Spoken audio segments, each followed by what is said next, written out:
మరొక 3.1% ఈ సర్వేలో పాల్గొనకి వారు అందుబాటులో లేకనో వారి సర్వేలో పాల్గొనడానికి ఆసక్తి లేకనో వాళ్ళు they are left out of the survey.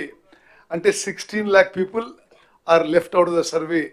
అంటే టోటల్ తెలంగాణ జనాభా 3,70,00,000లో 3,54,00,000 మంది ఈ సర్వేలో పాల్గొనడం మా సంతృప్తికి సంతోషానికి మరో కారణము.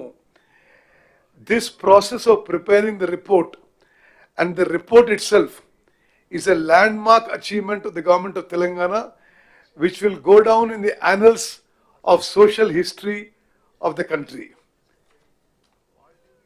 అదే విధంగా ఈ రిపోర్ట్ ద్వారా మరి ఈ సర్వే ద్వారా తెలంగాణ రాష్ట్రంలో బలహీన వర్గాలకి, weakest of the week, poorest of the poor, marginalized sections की data driven welfare and data driven opportunities in social, economic, educational, political opportunities will now be available.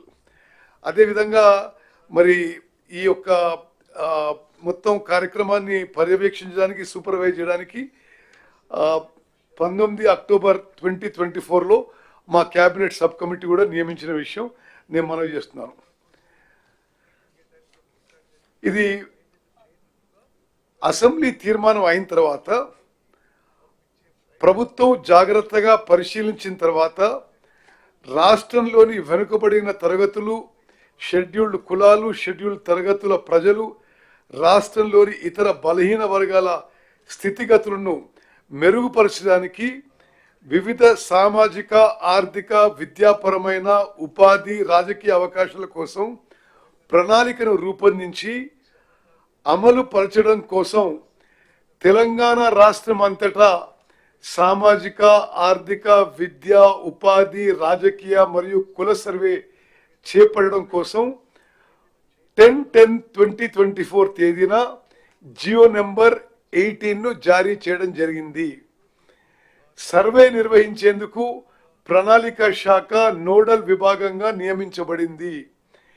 Survey విధి విధానాలను అవగాహన చేసుకునేందుకు మరియు ఉత్తమ విధానాలను అవగాహన చేసుకునేందుకు ఇతర రాష్ట్రాలైన కర్ణాటక మరియు బీహార్లలో జరిగిన వివిధ సర్వేలను క్షుణ్ణంగా అధ్యయనం చేయడం జరిగింది.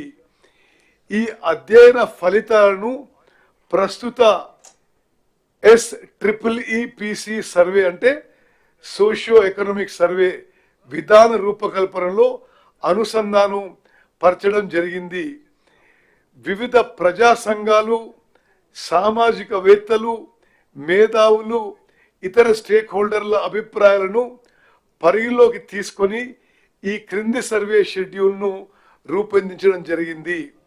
మరి నిస్సందేహంగా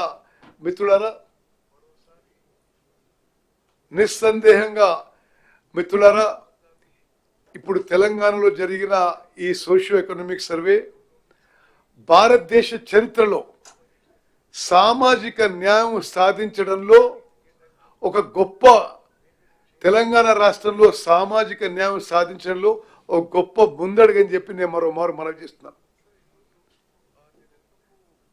ఇది నిజంగా మనం అందరం కూడా తెలంగాణలో ప్రతి పౌరుడు హర్షించదగ్గ విషయం.